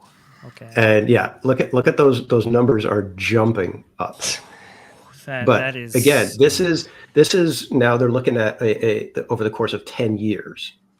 yes. and the timeline is The timeline is stretched, but you're now looking at full build out. They're adding theme park expansion, possibly additional hotel rooms. All of these things are coming together now in a way that makes sense. Like I said, with current, development sensibilities, which is a lot of integration, making sure that the environmental impact is, as low as possible. But look at just the employment, over the course. You're looking at 28,000, 28 billion, something like that. I'm not even sure how all these numbers work, but it's just insane. I mean, but when you get to operations for labor income, you're generating $1.78 billion for workers over the course of these 10 years. it's massive. Can we compare previously? I mean, it's Right. we're in the hundreds of millions now. We're talking about the billions. Go ahead, OG. Well, can someone send the StreamYard link to Ron DeSantis? I think he needs to look at these numbers. Come on, Ronnie boy. I mean, and they're also talking about a 100% increase in comparison to the 5% increase or the 8% or an increase. 8. There's Yeah. slides. Yeah, it's greater than 100%. Yeah, That's so wild. doubling, which is Right. it's alarming. I mean, it's Right. what they're Again, talking about here is you're massive. stretching this out over 10 years, but Yeah. that's constant construction, constant movement happening. Mhm. And that's why, the employment job years are tremendous for that, because you're employing people all this time. Right. Whereas the other scenario, it's like we can only build so much, and then we're landlocked, we're stuck. Yeah, construction jobs are temporary, so to get Right. 28 years worth of them is it's It's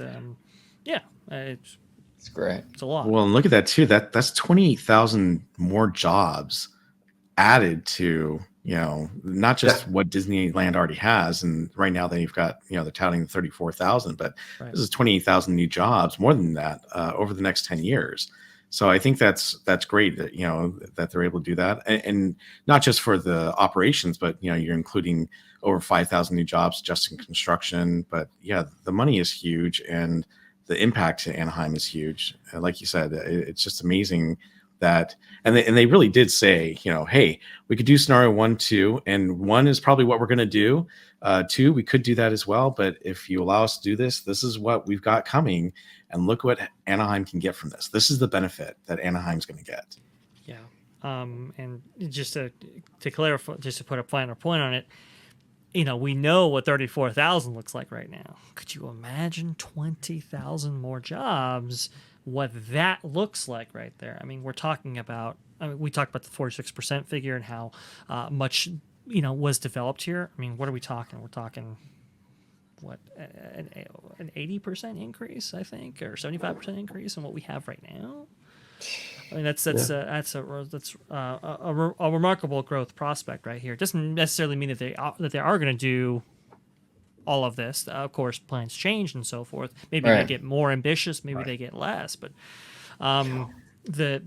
you are going to see a seismic impact here. A seismic impact on Anaheim. Go ahead, OG. Well, and this is what Bob Iger was talking about at that annual shareholder meeting, where a lot of people don't realize the potential in Anaheim. Because you talk to a lot of fans, or you talk to a lot of just anyone really, it's always like Disneyland has nowhere to go. That we're done, we're tapped out, you got nowhere to go. There's a ton of growth potential here with this resort, a ton. And I would argue even more growth potential, not physical growth, but percentage growth. Because Walt Disney World, because Walt Disney World, you're kind of at a point now where people can only spend so much time and money on vacation. You already have a week-long vacation over there in Disney World. That's not even including Universal. It's harder to add, 2 and 3 more days onto that than it is to add another day or two to this. So the growth potential here in Anaheim, I think it's an untapped market. I think that you can do so much with this. I'm telling you. And that's why I think Disney, I think this whole thing with Reedy Creek has sort of kind of opened Disney's eyes, like, wait a minute, because now they're kind of forced to look at Disneyland Resort as like an alternative. And I think the more they're digging into it, the more they're realizing this could be a cash cow for us. Absolutely, 150%. I mean, this is look.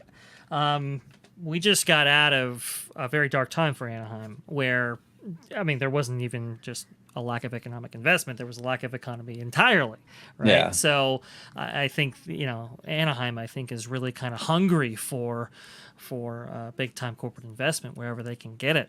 I mean, I think they're jumping at the chance here, or at least they should be, because you're just not going to get this level of investment from just about any other big player in Anaheim already. At this scale for this long, I don't see it. I do wonder what the arguments against it might be. And that's exactly where I went. In fact, I was talking with some people right after, and they say, well, what do you think? I said, this sounds amazing. I don't see why anybody would oppose it, but I haven't heard anything. So what are those opposing views? Because we've only heard the one side, and the one side is obviously going to make it, all, puppy dogs and roses, and it's going to be wonderful, and everybody's going to end up rich at the end of this. Sure. But is there seriously zero drawbacks to this? Well, right. That's what I mean. I'm like, is there any drawbacks? I think the only drawback that I could think of, if I'm a resident or I'm a small business owner in the area or something like that, I think the only drawback would be if Disney doesn't put enough money aside for infrastructure. Yeah. Because then you're talking about major congestion, major issues on that front. But if Disney puts the money in for the parking structure, the infrastructure, the transportation, whatever they need, I think we're good. I mean, I think that would be the one hurdle, though, would be that. We just had a major vote here in Tempe, actually, on a new stadium that was going to be built for the Coyotes, and it was voted down because the handouts from taxes and so forth, and the subsidization of that, and the traffic impact and so forth. A lot of people just weren't happy about it, let's say. So, I mean, applying that same thing, I mean, sight lines obviously become an issue at some point. I think they learned that from Westcott, and I do appreciate that they have maybe learned their lesson on that when it comes to like the DVC hotel, for example, right? Traffic, though, what OG's talking about right there, infrastructure, right? You don't want a scenario where you have a major thoroughfare like a land bridge, for example, that cuts off local, businesses next to it. Nobody wants that, and it does sound like they have been a little bit more receptive to that input as well. Yeah. But that's kind of a concern, right? You're going to obviously want labor to be brought in for these projects. Does that labor employ Anaheim, or do we bring in outside folks and so forth? And how does that impact, housing prices, for example, right, in the Anaheim area as these jobs come online? I think those would be considerations, but I mean, it's land that Disney already owns. They're going to develop it one way or another. Right. Are you a part of the facilitation of that process, or do you squeeze these things out arduously over 50 years? That's the thing. And I actually had some friends there that are in affordable housing and providing services. And part of their mandate is when they go into a community and they're going to be building a new housing complex, they have to take bids and take a look at local companies to do the construction. Of course. And, so that again, if you've got other partners that are coming into the city that are working like that, you've got a shot at making a very robust economy there we go. That again, like they were saying, the rising tide lifts all boats. So now, do you think, I mean, can Disney's proposal somehow be added to or amended by the city council in order to incorporate some of those aspects to I would think that they are going to be listening, and I'm sure there's going to be a lot of give and take. I can't imagine that it's going to be, this way, or, Disney's like, sorry, we're out. I think it's going to be, it's typical business. Everybody's going to be, making those negotiations, trying to make sure that their constituents are taken care of. But I did ask Ken Potrock point blank. I told him, we like what we're hearing. All this sounds great. It's wonderful. What kind of pushback have you been getting? Okay. Because I'm trying to figure out what somebody would say against this. And his response, I can't give it an exact quote because I don't remember the specific words, but I do remember him going, let me make sure I answer that properly. Yeah, I have to be careful.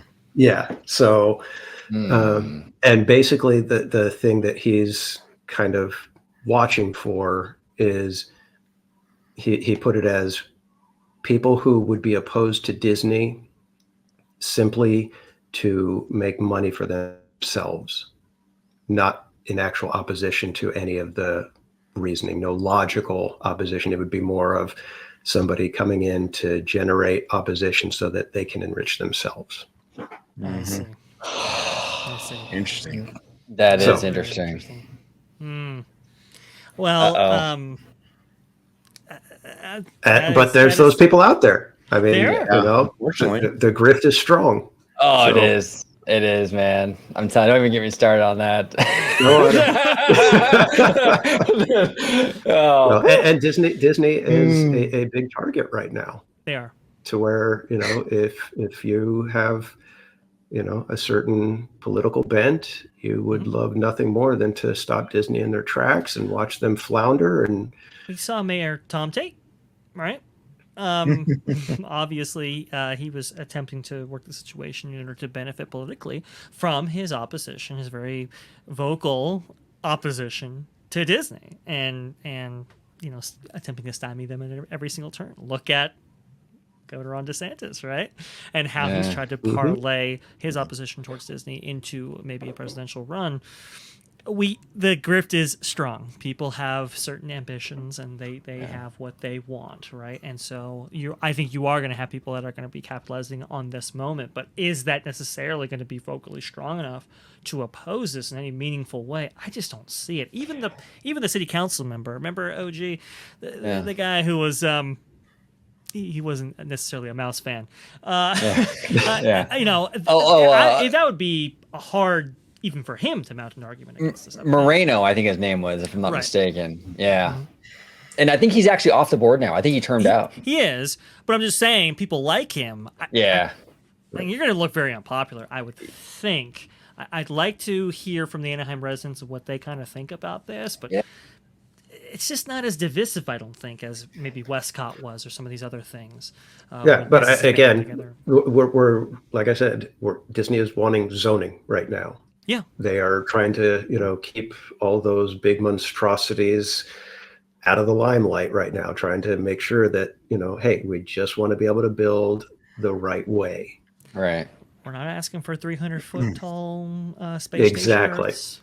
Exactly. And like you said, they're doing that on purpose because you don't want somebody getting hung up on that. And I mean, I'm in marketing. I deal with design and everything. And there's always, I've got clients that, I show them, a design and they say, can we take that off because so-and-so is going to get hung up on that one thing. And it's like, okay, and so, yeah, you got to be careful with what you show, when you show it. So I wanted to ask you guys before I'll go around the panel, but I want to ask you guys, and this is kind of an overall Walt Disney Company question because it's a huge problem. It's a major problem. Right now, Disney is going through a lot in terms of like public relations. And like we talked about, like the grift and what have you, and like there's a lot of animosity with the Walt Disney Company for various reasons, How does Disney get out of it? How do they get themselves out of this hole that they're in right now? Because you have people from all political walks of life. You have just fans who don't like Disney. They want to see Disney fail for whatever reason. Maybe they got too big. I'll start with you, Dre, then I'll go down to Bob and then Casual. Dre, like what can Disney do as a company to get themselves out of this hole where they're not like public enemy number one? That's really tough because you have a lot of people who like the company being, public enemy number one. Right. And I think you have people working at the company right now who like to utilize company resources in order to forward what they want from it. I'll put it like that. So you have that kind of factor. So sometimes it's self-inflicted, right? So you have that kind of whole thing added to it. What they can actually do, though, I mean, outreach efforts like this, I think, really help. If Disney mounted a much more or a kind of a less adversarial approach to the Florida situation, maybe that might have placated some people rather than kind of digging in the heels, as it were. Now I understand why you do it. I understand that you have an asset there that's worth protecting.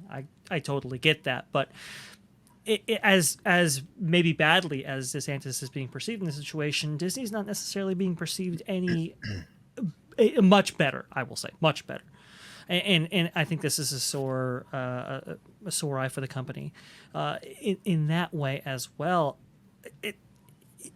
I think the biggest thing is you really have to be kind of more in tune with your audience and what they want. And I think we're seeing that across the board, whether it comes to the parks product, the studio product, or even the DTC and linear broadcasting product. They simply aren't in as well tuned to the audience that they have, that they have been most well received by previously, and the emerging audiences coming of age looking to purchase their product. I think there's a disconnect there in that transaction, and that I think really does severely need to be addressed in a substantial way. We've seen recent blunders, for example, like taking off. You're going to take off DTC content on Disney Plus, right? And you're going to include Howard in that. And everybody's like, "Well, wait a minute, you have Little Mermaid coming out. Why would you actually do that?"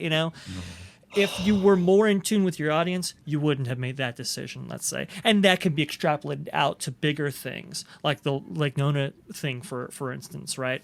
And how that is perceived externally and internally and so forth. Like I think that disconnect is what's keeping them isolated from their audience. No, that's a great point you brought up, Dre, with the Howard Ashman documentary.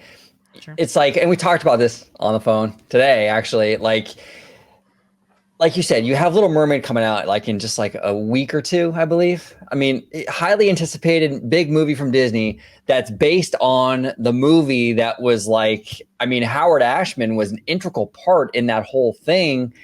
And it's like, you're going to go ahead now and remove his documentary from Disney Plus 2 weeks away from the premiere of the live action, which is supposed to be a celebration of this man's work.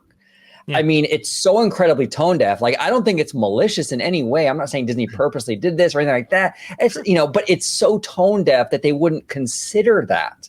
Like, how does that not come up in the meeting when you say we're going to get rid of Howard? Oh, wait, yeah, we have this movie in 2 weeks. I mean, you couldn't wait until July or August at least to do that. It doesn't make any sense. Know what left hand's doing. It's crazy. It's crazy. Bob, what are your thoughts on this? I kind of miss the days at Disney when you just knew them as an entertainment company and a theme park, right? Yeah. That's all you knew about them. You didn't know about their political views or how they felt about different things. And it really helped me and my family, enjoy the magic back in the day. I've got a young daughter and she knows what's going on with Disney, and the fact that she's young and she sees all the controversial stuff that's happening and she's like, what's this happening? What's going on? And trying to explain to her sometimes is like, why am I having to explain this to her? She loves Disneyland. Don't get me wrong. She loves Disney, but she's also sees some of the frustrations that are coming out of some of the decisions that they're making. She watches Disney Plus all the time. She's constantly watching all the Star Wars. She's a Star Wars fan.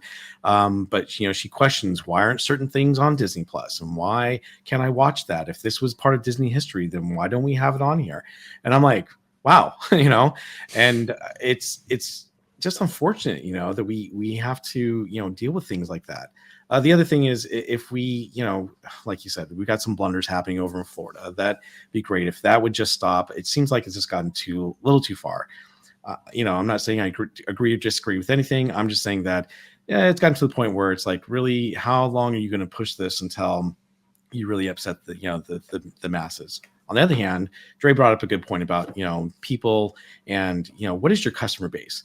Because sometimes I feel like Disney doesn't think about their customer base. Sometimes I think, with today's society and even with, all the, people who are growing up, a lot of people, not to date myself, but, I'm part of the older group, that went to Disneyland and I'm kind of getting phased out. I wouldn't say phased out. Okay, maybe that's not the right thing. But what I'm trying to say is that you got the new generation coming in and they expect different things than we expected as, kids and even as adults. So I think they're trying to cater to that. But at the same time, they're having a hard time doing it because as soon as they try to cater to something, you're losing part of this other fan base and vice versa. I mean, we can talk all we want about Splash Mountain and how that's going. I mean, that's just one of those things where it's like, I think that they're trying to make people happy and they're trying to expand and do new things. I mean, obviously, Disneyland's always going to change. They're always going to do something different. Yeah. But I think they need to think about those things before they actually do them. And as long as they cater to, one side of the community more than the other, then it's just going to, make people upset.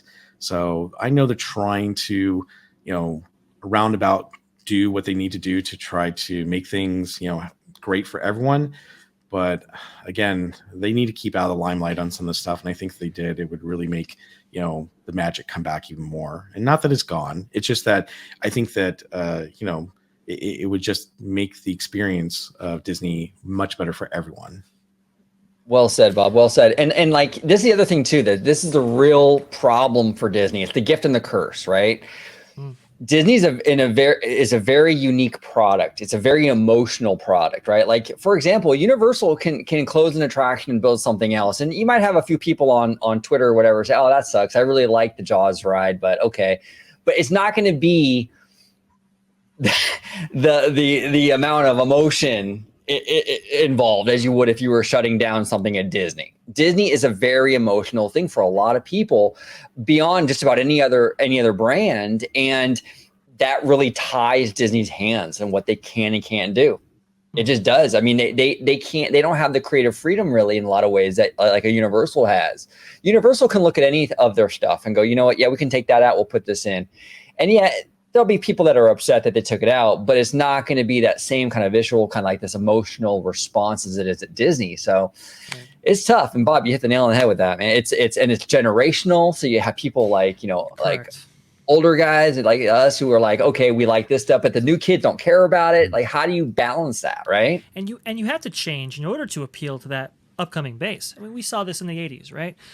Where Michael Eisner came in and said, he brought his, Brett Eisner to Disneyland, or at least attempted to. And Brett's like, that place is for little kids. It's like, whoa, we have a brand perception problem coming with this emerging generation. We have to change that. And so we got Captain EO, for example. We got Splash Mountain. We got Star Tours. We got some level of investment geared towards that emerging demo right there. In order to capitalize on that, right? So you got to change with the times. The issue, though, is that you don't want to ostracize your already existing fan base to the point where there is brand withdrawal from that segment. And so, like you said, it's a real kind of delicate balancing act. And unfortunately, we live in a very divided time right now, divided amongst generations and divided intergenerationally. So, what you do to appeal to one may not necessarily appeal to the other, but you have to be mindful about how much brand withdrawal that you're actually going to get from one side or the other when you actually do these things. And unfortunately, that's kind of what I'm talking about when being in tune with your audience, because I think if they were, they would understand where they can and cannot go. Right now, I just think they're out of tune, out of touch, and unfortunately, part of that's the California mindset. Part of that's, having people that are isolated, having people that are at the top and in middle management that have limited life experience. You see Ken Potrock and how he came from a very blue collar background, right? And how his ancestry, did whatever they could to put food on the table. And you see how less stinted he is when actually dealing with people because of that background, right? And kind of understands, value and, what we need to do to kind of bring people in. Unfortunately, you don't have a lot of people like that, and I think that's sorely lacking there from the ranks. Yeah, well, beautifully said, Ray. And did you say Captain EO? That's right.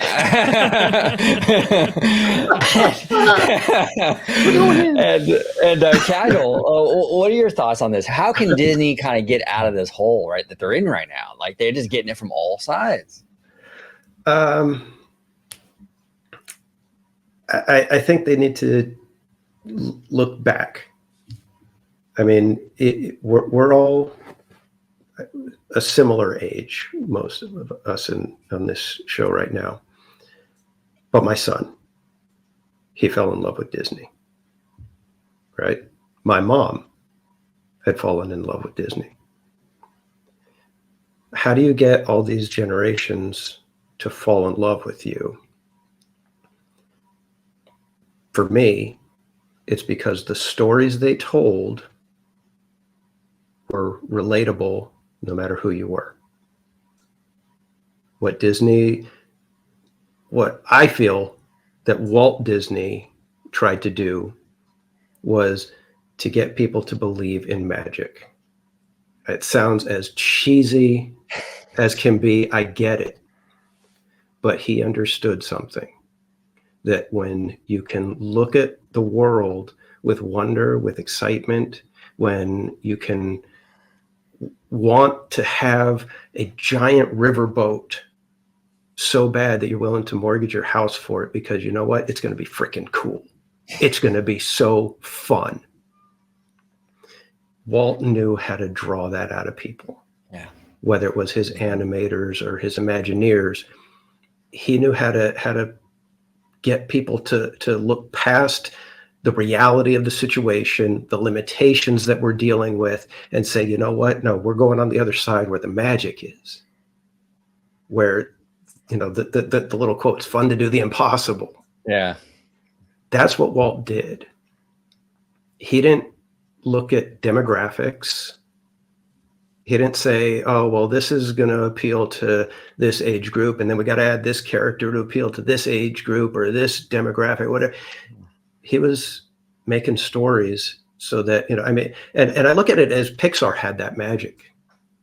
Right. I was never a car, Right. but I completely relate to some of the characters in Cars. I was never a 12-year-old little girl who moved from Minnesota to California. But my God, was that an emotional roller coaster when you're watching that movie. Right. Because the stories didn't revolve around the superficiality characteristics.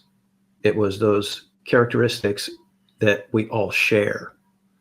Those points and places in life that get us all to understand what these characters are going through. And for whatever reason, they've departed from that. Well, and you're absolutely correct, and well said, Casual. And it's Walt Disney really understood, like at its core, like the human condition. Exactly. That and he tapped into that like so perfectly. And nowadays, Disney makes good product, and occasionally a great movie. You'll get a Tangled, you get a Frozen, whatever. But everything, you're right, Casual. Everything is very like kind of focus groupy though, right? Like we need the comedic sidekick because, well, we need to bring the kids on board and make sure they're not, moving around in their seat during the movie. We need to do this, that, and the other. It's all very superficial. It's like Walt didn't care about any of that. Walt's like, we're going to kill Bambi's mother in front of everybody. Like right. He was well, like, I mean, even the Baby Mine in Dumbo. Yeah. It was just on Twitter, and it's like that scene wrecks me every time. The way Dumbo's face, when he comes up and, Mrs. Jumbo, you see she's reaching and she's chained. And so she puts her trunk out and he just, the joy on his face that it's my mom. But then he realizes the great gravity of the situation and his face just changed. It's like, it's so perfectly done. I was never an elephant.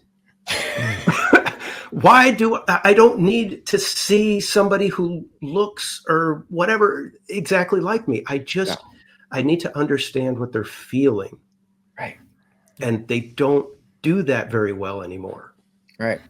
Oh, Dumbo destroys me. I legitimately have a hard time watching that movie. It is so hard to watch that movie. Even now thinking about it, I'm like, oh gosh. And that's why even in current attractions, that's why I get nervous when they're announcing and doing stuff, because so many of the attractions are so ham-fisted with the story that they're trying to tell that it's like, okay, this is getting dumb. This is getting cheesy.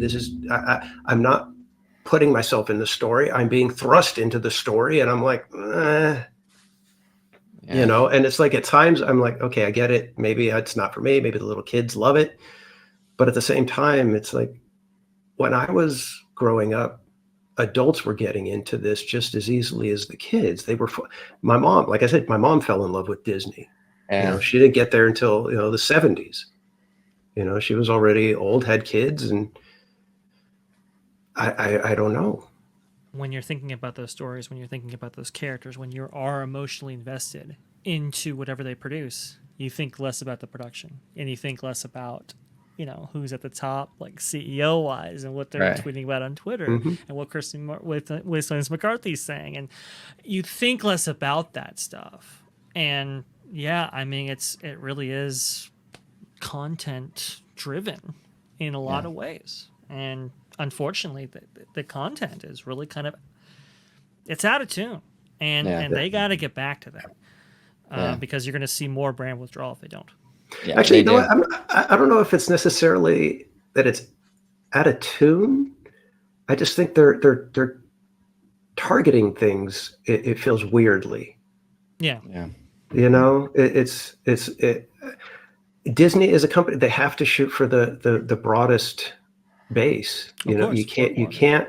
Yeah, you can maybe have like a Disney Plus show that's targeted for something, but when it comes to the parks and the big movies, it's really got to be just that they've got to have that magical story and tell a story that's relatable to everybody, and not try to find these weird little moments that stick out like a sore thumb as the plot point or something. If I was a writer, I could probably explain it better, but I don't know. It just things are just off. Yeah. Yeah, it's crazy. It's crazy. Hopefully they get back on track. We'll see. I mean, this is kind of a come to Jesus moment right now for Disney. They're doing that soul search thing. Hopefully they come out of it. We're not going to know the fruits of this soul search for years from now because content takes so long to produce. I mean, the content today, and I've said this so many times, but the content you're seeing today is a product of 2019, even 2018, 2020. Right. You know, these animated films take 3, 4, sometimes 5 years to produce.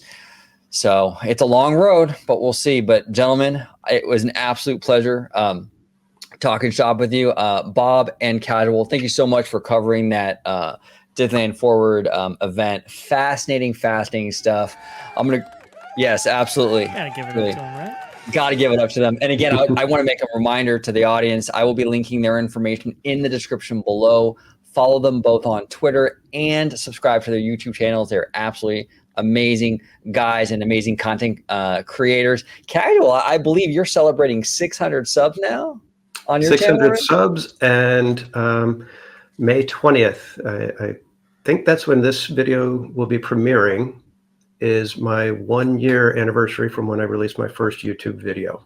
So yes, and I owe it to these gentlemen that, above me, as well as George, who invited me on one day, and that was all it took. I was bitten by the bug, and here I am going through these amazing experiences. Many of them thanks to my friend Bob here. But yes, so the guys right here, plus George, plus a few others, I owe you guys so much, and hopefully someday I can repay you properly. We love you, Casual, and next stop is 1,000. We're gonna get you to 1,000, and subscribe to this guy. He deserves all the love. And Bob, you're fairly new to this YouTube game, right? You know, it's crazy. As of tomorrow, it'll be 9 weeks that I've actually started my channel, and it's been quite a ride. You know, I was telling Casual just a few days ago how I kind of fell into watching, you know, these YouTube channels, and I'd been watching Orange Grove 55 for a while, and some of the other, you know, content creators, but not a lot. Just whenever I could. And one day I stumbled upon Theme Park Casual, and I really got into his channel. I really liked it. I started interacting in the chats, and thankfully in December we had a chance to actually meet up in person and get to know each other, and we've been great friends. And it's been like he said, this has been quite the ride. We've had a lot of experiences and a lot of opportunities, and then obviously I've been thinking about it for a while, and if it wasn't for Casual, I probably wouldn't have gotten into streaming. Oh, and I would say not if it wasn't for you guys as well. I mean, obviously, you know, meeting, you know, Dre and George, it's been a pleasure, and you guys have really helped me along the way. But in the last 9 weeks, I've learned so much, and I've done so much that I can't say thank you enough. And I know, you know, Casual is thanking me, but I want to thank him as much for all the love and support I've gotten from not just him and his community, but, you know, from the community itself. So thank you, everyone. I really appreciate it. And thank you for following, give me the likes. I'm really looking forward to continuing this ride. Yeah, awesome. Yeah, check him out. Check him out on YouTube. Phenomenal content. Great guy, Bob. First time on the channel. Hopefully we have you on many more times to come, talking shop. It was a really good time, sir. If you could let everybody at home, if you could just remind them where they can find you on social media. Sure. So again, thank you so much for having me on. I really appreciate it. And I would love to come back on. But more importantly, if you want to follow me, please reach out to me on my YouTube channel at BarryPlace28. Also, keep it nice and simple. BarryPlace28 on Instagram and Twitter. That's where you can find me. And please come and enjoy the fun. Perfect. And right next to him, we got Mr. Theme Park Casual. I don't know. Fly Casual. There we go. Casual. If you can let everybody home know where they can find you on social media, sir. You can find me on YouTube at Theme Park Casual, Twitter, Instagram at Theme Park Casual, where we have news, thoughts, and discussion for the casual visitor from a former theme park commando. And just to make sure that we don't end on a little bit of a sour note with the Disney company, I do want to give Ken Potrock's final message that he left us with at the Disneyland Forward event. He said, the Disneyland Resort has more potential than ever. And I do believe that. I believe they've got so much more that they can do that will just simply amaze us. So I'm hoping that they can get things on track the way they need, and they produce amazing things from here on out. Absolutely. I love that. I love that. That's great. That's fantastic. You know, it's funny, like the opening day of Small World. This is kind of a little story on optimism or whatever, because we need it right now so much. You're absolutely right, Casual. But the opening day of Small World, the Sherman brothers were going through the attraction and the music stopped in the attraction. And like they could have just sat there and wrote it without the audio or whatever, and it would have been fine. But they had started singing the song in the boat because the music went out. And that was one of those moments where it's like, you know, they took a lemon and they just made lemonade with it. And it probably turned out even better than if the audio would have worked, right? Like you're having the Sherman brothers singing in your boat. Are you kidding me? What a moment, right? That's amazing. That's amazing. And it just kind of shows like out of like a dark time, a lot of great things can kind of arise from that. There's always a silver lining. So right now we're going through it right now, but hopefully we have that moment where, you know what, out of this dark time, we get even better stuff, right? Mm-hmm. Look what happened with Michael Eisner and Frank Wells. I mean, when they came into the company, that was a very dark time leading up to that. You know, it was a very, very tumultuous time. And out of that grew one of the most epic periods in Disney history, those 10 years, that first 10 years of Michael Eisner. So maybe we'll have another resurgence now after this dark time. So we'll see. But Mr. Vast Guy, if you could let everybody at home know where they can find you on social media, sir. Well, the best place to find me is going to be at Vast Guy on Twitter. It's right down there. Just go ahead, type that in, and it should pop up for, as Christine Waysons McCarthy would say, for all the robust discussion right there. Interesting. We heard some comments from her at a conference. I don't know if we're going to cover it on the channel because I didn't see much revelation there, but it's interesting. They're trying to put her out there. It is interesting. Okay. And if you guys want to see me, well, it's going to be on the channel you watch right now at Orange Grove 55. We have some amazing shows coming up, especially from our good, dear friend George, and with his Citrus Corner, talking about everything Walt Disney World, and there is lots to talk about Walt Disney World. Coming up in the future. Orange Grove 55 and Orange Nerd talking about everything C-Suite related, which, again, there's a lot to talk about from that standpoint as well. Story Geeks with Jay, where we talk about the stories that impact our lives, and my own Freshly Squeezed, your source for juice, news, and info, squeezed fresh right from the Grove. That's perfect. Well, I want to thank everybody again for coming on, joining us today, talking shop about Disneyland Forward and a whole bunch of other stuff. Comment down below with all your thoughts on this event, the future of the Disneyland Resort, and everything we talked about. Thank you so much for watching OG55. And as always, have a wonderful, wonderful day.